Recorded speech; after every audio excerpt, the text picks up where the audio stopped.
Okay, hello guys. So magandang araw sa inyo at welcome back again na naman sa ating YouTube channel at sa panibagong motovlog na naman. Bali, for today's video, motovlog muna tayo. And pahinga muna tayo sa mga wiring diagrams natin kasi nakakalimutan na natin yung mga iba pang ibinablog natin, oh. So bali ngayong araw, gusto ko lang i-share sa inyo yung naging experience ko or naging experience namin about sa baler ride namin or dinadyawan di Pakulaw Aurora ride namin nung nakaraan. And hindi pa ako nakapag-upload ng video patungkol doon. So share ko muna yung ayun nga, yung nasa thumbnail natin, ano, kung paano maalis yung dragging ng NMAX sa napakadaling paraan. And the best solution yun, sa mga walang budget, yan, pwede rin to. Okay, so number one, which is common issue na talaga ng NMAX to guys, ano, yung mag-dragging yung panggilid natin, yung kumakarag, as in talagang parang mawawasak na yung panggilid natin. So common issue na talaga yun, kahit na mapabago or mapaluma. Pero meron tayong mga basic solution dyan or mga nararapat na solution para mawala dyan. Una guys, kung halimbawa yung NMAX nyo is bago pa lang, so center spring muna yung papalitan natin dyan, which is yung in-apply namin dito nung bagong labas pa lang. Kasi nga months pa lang yung binilang, nag-drag na. So pinalitan muna namin ng center spring. Then nawala naman kasi nga stock lang naman yung NMAX. Then nawala naman siya. And after ilang months again, bumalik na naman siya. So ito na yon, no. Yung pinalit nga pala namin guys from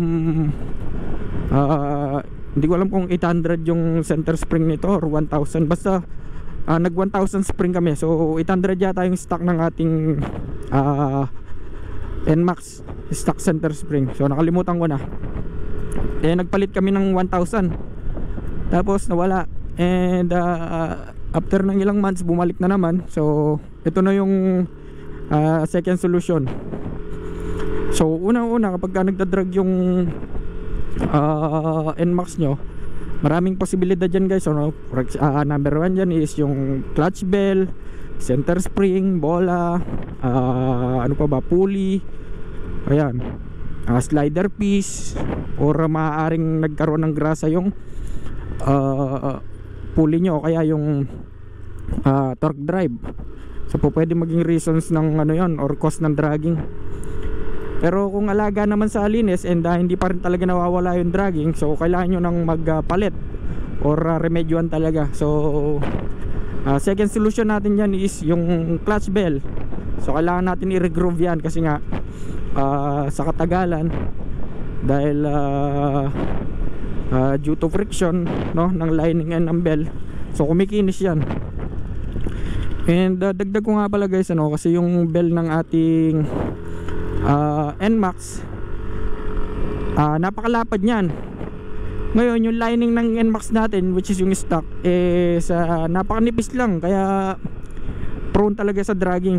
So yung lining ng ating NMAX wala pa, or halos kalahati lang ng bell na nasasakop niya. Kaya kapag mag-i-engage na yung clutch natin sa ating bell, nagdadrag talaga. So una po, pwede nyo namang ipa-regroove yung ating bell kung wala pa kayong budget, kasi nga medyo pricey rin yung bell kung magpapalit kayo. So kailangan nyo ipa-regroove sa mga trusted machine shop.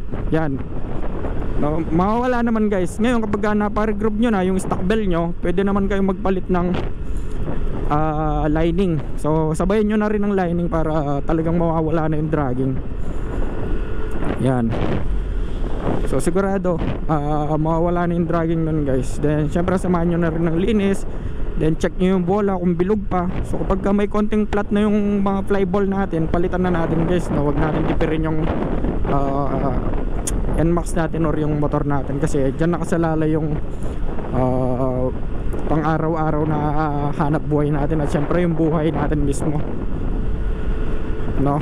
So yun lang. At meron pa, linisin na rin natin yung mga panggilid natin, o yung sa loob, yung torque drive. So meron kasing mga guide yan guys, which is nilalagyan ng grasa. So linisin din natin yan, palitan natin ng bagong grasa, and applyan natin ng grasa yung mga bearing sa loob ng torque drive, male and female torque drive, yan, para talagang smooth na yung engage ng ating NMAX. Yan, pagdating naman sa pulley yung bola lang naman, tapos slider piece. Then check nyo nga pala kung may kulkol na yung labi ng pulley natin or yung surface ng pulley natin, para if ever pwede nyo siyang ma-remedyoan agad. Pwede rin kasi mag-cause ng dragging yun guys, ano. So yun lang naman yung mga solusyon natin para mawala yung dragging ng NMAX. Again, number 1 is clutch center spring. So palit tayo ng center spring pagka nag-dragging na yung NMAX natin. Then kapag bumalik, so pare-groove natin yung stock bell ng ating NMAX kung wala pa kayong budget pamalit talaga ng aftermarket. And sa case ko kasi pinalitan ko na to ng JBT brand, pati lining guys pinalitan ko, no. So JBT brand yung clutch bell natin, pati yung lining. So pinalitan ko na kasi talaga napaka-smooth ng andar. And naibiyahe namin sa Baler Aurora, so walang nangyaring aberya, napaka-smooth at napaganda ng takbo.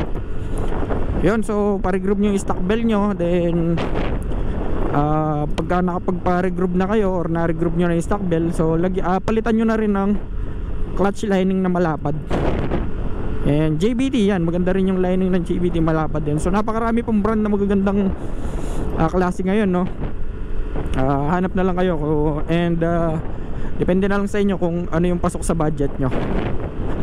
So tapos clutch spring din, magpalit din kayo ng clutch spring kapag talaga hindi pa kayo satisfied. Pero dun pa lang sa dalawa na yun guys, tanggal na yung dragging ng NMAX natin, dun sa may center spring at saka sa regroove bell and palit lining. So dun pa lang tanggal na. The rest is smoothness na lang yung kailangan nyong kunin. So linis CVT, linis panggilid, linis ano pa ba, pulley yan. So palit ng grasa. So dun pa lang talagang tanggal na yung grasa ng dragging sa ating NMAX. So katulad nito, ayan. So bali hanggang dito na lang siguro guys, ano.